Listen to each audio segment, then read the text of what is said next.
Jeeva cinema நேயர்களுக்கு என்னுடைய அன்பான வணக்கம். இன்னைக்கு நாம பார்க்க இருக்கிற திரைப்படம் இது ஒரிஜினல் தெலுங்கு, ஆனா நீங்க தமிழ்ல பார்க்கலாம். யுஃபோரியா அப்படிங்கிற பெயர்ல இயக்குனர் குணசேகரன் அவர்களால் எடுக்கப்பட்டிருக்கக்கூடிய ஒரு திரைப்படத்தை தான் நம்ம பார்க்க போறோம். இந்த திரைப்படத்தினுடைய ஒரு மையக்கரு அப்படின்னு பார்த்தீங்கன்னா, இளைஞர்கள், அதாவது வழி தவறிய இளைஞர்கள் பற்றிய ஒரு கதை. அந்த இளைஞர்கள் எல்லாருமே அதாவது மேஜர் ஆகாத பசங்க, மைனர் பசங்க. அதே மாதிரியான ஒரு மைனர் கேர்ள், ஒரு பொண்ணை ஒரு பாலியல் வன்முறைக்கு ஆளாக்கிடுறாங்க. அதுவும் கூட்டு பாலியல் வன்முறை. இது இப்போ இந்த மாதிரியான வன்முறைகள் பற்றி நிறைய செய்திகளை நம்ம பார்க்குறோம், அதிர்ச்சி அடைகிறோம். அது குறித்து சமுதாயத்தில் பெரிய உரையாடல்கள் நடந்துகிட்டு இருக்கு. ஆனால் ஒரு திரைப்படத்தின் மொழியில் அது சொல்லப்படும் போது அது ஒரு தனி ஈர்ப்பை பெறுகிறது, வலிமையை பெறுகிறது. அந்த வகையில் ஒரு கூட்டு பாலியல் வன்முறை நடக்கக்கூடிய ஒரு சூழல், அது அதில் ஈடுபடக்கூடிய பையன்களுடைய சூழல், குடும்ப சூழல், இதை பின்னணியாக வைத்து இந்த கதை நகருது. முதலாவதாக இந்த குற்றவாளிகள்ல பெற்றோர் சேர்க்கப்படணும் அப்படிங்கிற ஒரு கருத்தை மீண்டும் மீண்டும் இந்த படம் பேசுகிறது.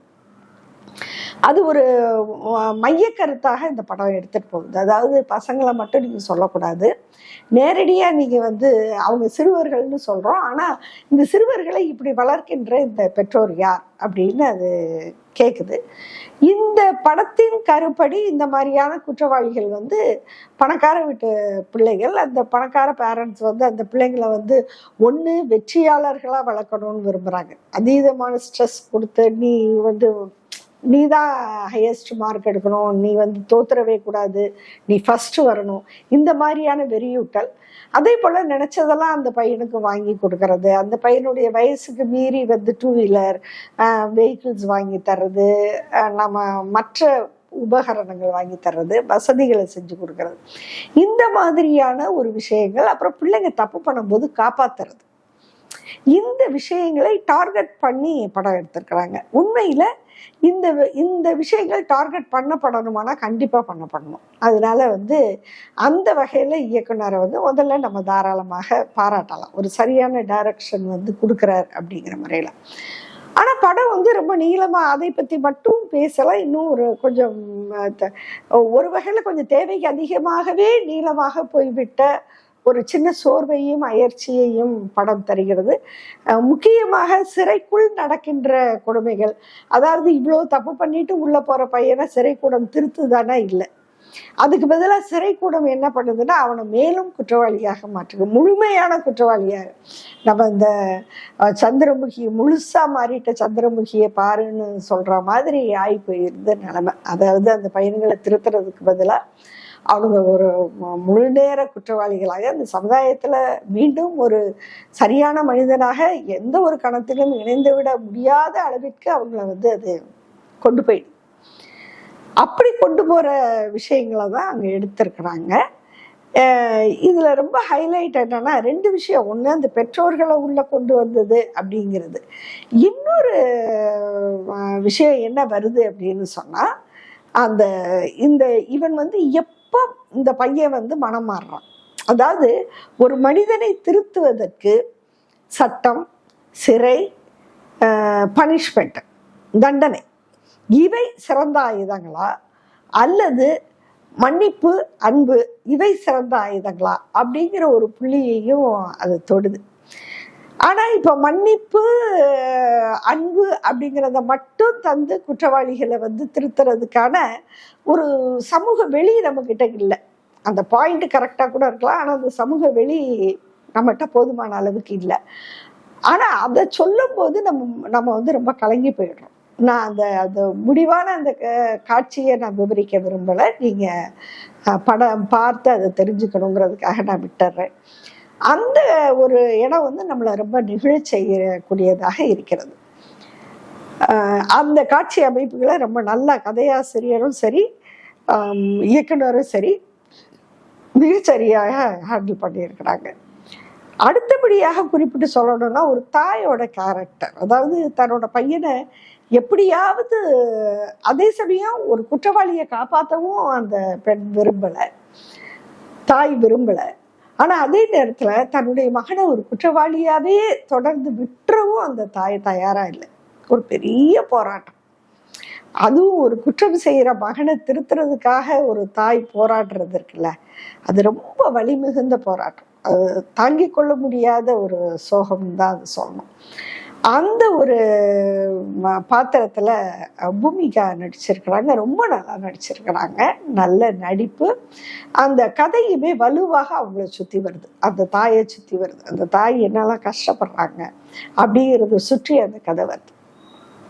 சரி, இனி நான் இன்னும் வேறு சில விஷயங்களை இந்த படக்குழுவினருக்கும் குறிப்பாக இயக்குனருக்கும் கதாசிரியரிடமும் கேட்க வேண்டும் நான் நினைக்கிறேன். ரெண்டு முக்கியமான விஷயம். ஒண்ணு, ஒரு தப்பா வளர்க்குற அம்மா, தப்பா வளர்க்குற அப்பா, தப்பா வளர்ற பையன், இவங்களை பத்தி பேசுற நீங்க இவங்க எல்லாரையும் இப்படி தப்பா வச்சிருக்கிற ஒரு குடும்ப அமைப்பை பத்தி வாயை திறக்க மாட்டேங்கிறீங்க. அது ஏன்னு எனக்கு புரியல. இப்போ ஒரு பையன் வெற்றி பெற்றே தீரணும்னு அந்த தாய் நினைக்கிறா அப்படிங்கிறதுல, அதனால அந்த பையன் தவறா போறான் அப்படின்னு சொல்றீங்க. பையன் விரும்பினதெல்லாம் வாங்கி கொடுக்கிற ஒரு தகப்பன், அவன் ஒரு உரிய வயது, லைசன்ஸ் வாங்குற வயசு வர்றதுக்கு முன்னாடி அவன் கைக்கு வாகனங்கள் வந்துருது. இதையெல்லாம் சுட்டி காட்டுறீங்க. இதெல்லாம் இன்னைக்கு நடந்துகிட்டு இருக்கு, சமுதாயத்தில் நடந்துகிட்டு இருக்கு. ரொம்ப சரியா நீங்க பேசியிருக்கீங்க, நான் இல்லைன்னு சொல்லலை. ஆனா அதே நேரத்துல இந்த தாயையும் இந்த தந்தையையும் இப்படி சிந்திக்க வைக்கின்ற இந்த குடும்ப அமைப்பு பற்றியோ இந்த சமுதாய அமைப்பு பற்றியோ உங்கள்கிட்ட ஒரு சின்ன விமர்சனம் கூட இல்லை.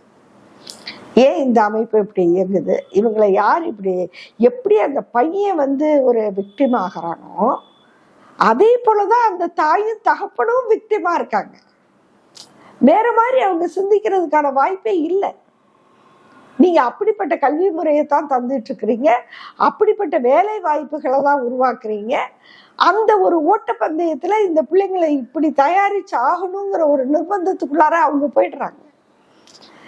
அதை பற்றிய விமர்சனம் இந்த படத்துல எந்த ஒரு இடத்துலயும் வரல, அதுக்கான ஒரு பார்வை கூட வைக்கப்படலை அப்படிங்கிறத நான் அழுத்தமா சொல்லியாகும்.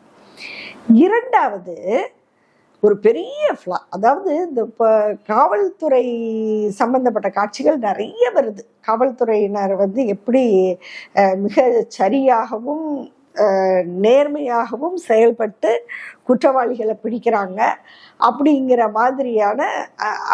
காட்சிகள் அப்படி நடக்குது, நான் இல்லைன்னு சொல்லலை. அப்படிங்கிற காட்சிகள் மிக ஒரு நேர்த்தியாக வடிவமைக்கப்பட்டிருக்கு. ஆனா என்ன ஆச்சரியம் பாருங்க, அதே காக்கி சட்டை போட்ட காவல் அதிகாரிகள் மேற்பார்வையில தான் சிறை இருக்குது. அந்த சிறையில தான் இவ்வளவு பெரிய அநியாயங்கள் நடக்குது. அவன் ஒரு குழந்தை பையன், தப்பு பண்ணா ரைட்டு, ஆனா அவன் இன்னும் ஒரு முழு வளர்ச்சி அடையாத ஒரு விடலை பருவம்னு சொல்லுவோம்ல, குழந்தைங்கிற வார்த்தை கூட சரியா வர்றது, விடலை பருவத்துல உள்ள ஒரு பையன். அந்த பையனை அவ்வளவு பெரிய குற்றவாளியா மாத்துகின்ற அந்த சிறை பற்றி எந்த ஒரு விமர்சனமும் இல்லை. அதாவது அந்த சிறைத்துறை அதிகாரி, ஒரே ஒரு இடம் இருக்கு பாருங்க, அதாவது அந்த 2 இடம் வருது, அது அவர் சொல்லி இருக்கலாம் அப்படிங்கிறதுக்கான 2 இடங்கள் வருது. முதல் இடம், பரவல்ல அம்மா மகனை விட சொல்லி கேட்கும்போது 6 வருஷம் கழிச்சு கேட்குறாங்க. அந்த சிறைத்துறை அதிகாரி ஏதோ ஒரு பெரிய சாதனை செஞ்ச மாதிரி ஒரு முகத்தோற்றத்துல ஒரு பதில் சொல்றாரு. நீங்க கொண்டு விடும்போது விட்ட மகன் கிடையாது உங்க மகன், இப்போ அவன்கிட்ட நீங்க நிறைய பிரச்சனைகளை சந்திக்க வேண்டியிருக்கும் அப்படின்னு சொல்றாரு. ஆனா அந்த பிரச்சனைகளுக்கு காரணமானவர் அவரு இல்லையா? அம்மா தப்பு செஞ்சிருக்காங்க, அப்பா செஞ்சிருக்காங்க, அந்த காவல்துறை அதிகாரி தப்பு பண்ணலையா? அந்த சிறை யாருடைய கண்ட்ரோல்ல இருக்கு? எப்படி அவ்வளவு பெரிய தப்பு நடந்தது? அதுல அவருக்கு பங்கு இல்லையா? அதுலயும் பங்கே இல்லாத மாதிரி அவர் அந்த ஒரு பெரிய ஒரு சாகசம் மாதிரி சொல்ற ஒரு காட்சி உண்மையாவே ரொம்ப ஏமாற்றம் அளிக்குது. இவ்வளவு தூரம் சமூகத்தை படிக்க முடிந்த உங்களால இவ்வளவு தூரம் சில காட்சிகள் இப்படியெல்லாம் வைக்கணுமா அப்படின்னு கொஞ்சம் சங்கடப்படுற மாதிரி காட்சிகளை கூட இல்லை, இப்படியெல்லாம் வச்சாதான் இவங்களுக்கெல்லாம் நாங்கள் தான் ஆம்பளைங்க, நாங்கள் என்ன வேணாலும் செய்வோம்னு நினைக்கிறவனுக்கெல்லாம் இப்படி காட்சி வேணும் தான் அப்படின்னு சொல்ற மாதிரியெல்லாம் நீங்க வச்சிருக்கீங்க. ஆனா இது ஏன் உங்களுக்கு தெரியல? இந்த விமர்சனத்தை வைக்கணும் அப்படிங்கிறது அத்தியாவசியம் இல்லையா? ஒரு ஒரு 17 வயசு பையனை மக்கள் எல்லாரும் வந்து இவனை அடிச்சு கொல்லணும்டா அப்படின்னு நினைக்கிற அளவுக்கு காட்ட முடிஞ்சவங்களால ஒரு பொறுப்பான காவல்துறை அதிகாரியினுடைய ஃபெயிலியரையே சொல்ல முடியல. அது ஒரு பெரிய கேள்வி. ரெண்டாவது, உங்களுக்கு ஒரு வாய்ப்பு வருது. அந்த பையன் வந்து நடு ரோட்ல நின்று கதறான், நான் ஒரு தப்பு பண்ணிட்டேன், ஆனா என்னை யாருமே இனிமே வாழ விட மாட்டீங்க, திருந்த விட மாட்டீங்க. அவன் திருந்த முயற்சி பண்ணல, அது வேற விஷயம். அது காரணம் ஜெயிலு. அப்போ விடலை, என்னைய சாகவாவது விட்டுருக்கலாம்ல அப்படின்னு சொல்லி அவன் ஒரு அழுகிற சீன் ஒன்று வரும். அப்போ அந்த போலீஸ் அதிகாரி, அவர் தான் வந்து ஆரம்பத்துல இருந்து இந்த பிரச்சனையை ஹேண்டில் பண்ற சுப்ரீம் அதிகாரி, அவர் சொல்றாரு, ஆமாண்டா நீ திருந்தலைன்னா இப்படித்தாண்டா இருக்கணும் அப்படிங்கிற மாதிரியான வசனம் அதுல இருக்கு. அந்த அதிகாரி கூட உன்னைய திருத்த வேண்டிய இடத்துல இருக்கிற எங்களுடைய டிபார்ட்மெண்ட்ஸ் எல்லாம் இப்படி தப்பு பண்ணிடுச்சேப்பா, அதுக்காக நான் வருத்தப்படுறேன் அப்படின்னு சொல்ல தயாரா இல்லை. ஏன் இவ்வளவு பெரிய மிஸ்ஸிங்? இது எங்க இருந்து நடந்தது அப்படிங்கிறது தான் எனக்கு வந்து உங்கள்கிட்ட வைக்க வேண்டிய கேள்வி. நிறைய பாராட்டுகளை பெற வேண்டிய படம்.